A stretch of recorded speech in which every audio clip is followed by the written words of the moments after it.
नमस्कार विद्यार्थी मित्रांनो, मी अमोल पवार आणि हा व्हिडिओ त्या विद्यार्थ्यांसाठी आहे जे विद्यार्थी यावर्षी MST CET ची एक्झाम देत आहेत.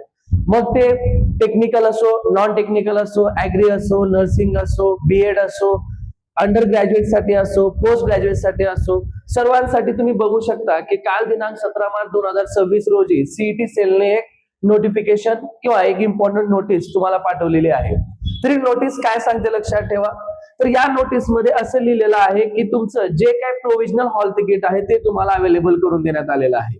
हे तुमचं मेन ऍडमिट कार्ड नाहीये, बट तुम्ही हे प्रोव्हिजनल हॉल तिकीट डाउनलोड करून तुम्ही काय चेक करू शकता की कोणत्या सिटीमध्ये तुमचं सेंटर आलेलं आहे किंवा तुमचं एक्झाम सेंटरचं लोकेशन काय आहे ते तुम्ही काय करू शकता, या प्रोव्हिजनल हॉल तिकीट मध्ये तुम्ही चेक करू शकता.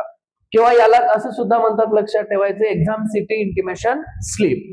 आणि तुमचं जे मेन हॉल तिकीट आहे, मेन ऍडमिट कार्ड आहे, ते तुम्हाला लक्षात ठेवा तुमच्या पेपरच्या 4 दिवस आधी तुम्हाला काय करण्यात येईल, प्रोव्हाइड करण्यात येईल. मग याच्यामध्ये जर तुम्ही पाहिलात तर तुम्हाला जर कुठून डाउनलोड करायचं असेल तर तुम्हाला एक वेबसाईट दिलेली आहे या ठिकाणी आपली MST CET ची. इथं तुम्हाला अवेलेबल नाहीये तरी सुद्धा आपण काय करू शकतो, लक्षात ठेवायचं, तुम्ही मला कमेंट सेक्शन मध्ये विचारा किंवा मी तुम्हाला कमेंट सेक्शन मध्ये जी काय वेबसाईट असेल मेन हॉल तिकीट डाउनलोड करायची तुम्हाला काय करेल, प्रोव्हाइड करेल. तोपर्यंत हा व्हिडिओ तुम्ही काय करू शकता, तुमच्या सर्व मित्र मैत्रिणींना तुम्ही शेअर करा. धन्यवाद.